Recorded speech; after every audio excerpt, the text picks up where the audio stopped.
আজকে আমি আপনাদের সাথে খুব মজার একটা আচার শেয়ার করব, সেটা হলো মরিচের আচার। যারা একটু ঝাল ঝাল আচার খেতে পছন্দ করেন, আজকের ভিডিওটা তাদের জন্য। আসসালামু আলাইকুম, সবাই কেমন আছেন? তো এখানে আমি 1 কেজির মতো মরিচ নিয়েছি এবং মরিচগুলো ফার্স্টে আমাকে সুন্দর করে ধুয়ে ক্লিন করে নিতে হবে। আপনারা চাইলে কিন্তু লম্বা লম্বা মরিচগুলোও নিতে পারেন, কিন্তু এই মরিচগুলো দিয়ে আচার বানালে বেশি ভালো লাগে এবং দেখতেও সুন্দর লাগে। তো এখানে আমি মরিচগুলো প্রথমে কিন্তু ধুয়ে নিলাম, তারপর মরিচগুলো এভাবে ধুয়ে ঝরিয়ে একটা একটা করে সুন্দর করে কেচির সাহায্যে ফুটো করে নিতে হবে। তো প্রতিটা মরিচ কিন্তু এভাবে ফুটো করে নিতে হবে সুন্দর করে, যাতে মরিচের ভিতরে মশলাগুলো সুন্দরভাবে ভিজে, না হলে কিন্তু মশলাগুলো সুন্দরভাবে ভিজবে না।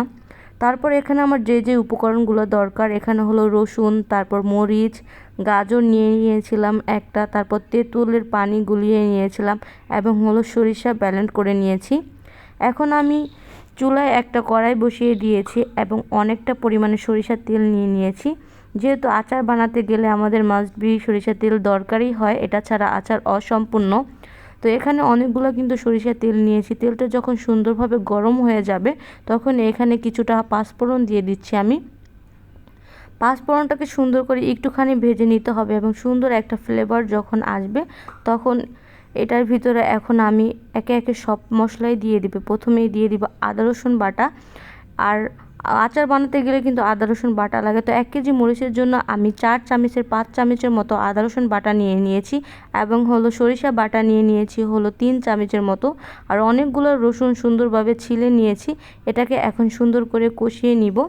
যখন মশলাটাকে সুন্দরভাবে কষানো হয়ে যাবে, এর ভিতর আমি এখন অ্যাড করে দিব হলো কাঁচামরিচগুলো।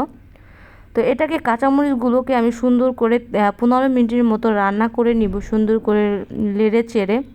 তো এভাবে 15 মিনিট করে রান্না করার পর এখানে আমি তেঁতুলের পানিটা কিন্তু অ্যাড করে দিয়েছিলাম এবং হলো 4 চামচের মতো আমি হলুদ অ্যাড করে দিয়েছি, এতে সুন্দর একটা কালার আসবে। তারপর এখানে অ্যাড করে দিলাম গাজরগুলো দিলে খেতে আচারটা বেশি মজা লাগে। একটুখানি ঝালের সাথে মানে একটু মিষ্টি অ্যাড করা থাকলে আচারটা খেতে আরও বেশি মজা হয়। তো এখানে পরিমাণ মতো আমি লবণ অ্যাড করে দিলাম। এরপর একটা দিন আমি আচারটা রেখে দিয়েছিলাম। আচারটা কিন্তু বানানো হয়ে গেছে।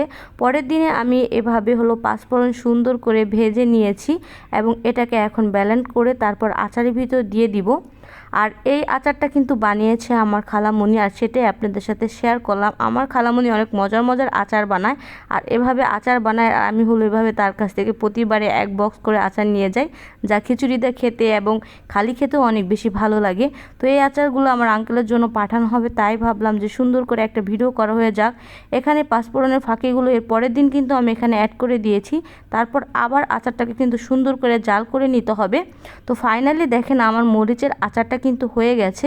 যারা পছন্দ করেছেন অবশ্যই বাসায় ট্রাই করবেন। আর ভিডিওটা কেমন হয়েছে অবশ্যই কিন্তু কমেন্ট করে জানাবেন। যদি এভাবে আরও আচারের ভিডিও দেখতে চান, অবশ্যই আপনাদের সাথে আমি শেয়ার করব। আল্লাহ হাফেজ, টাটা, বাই বাই।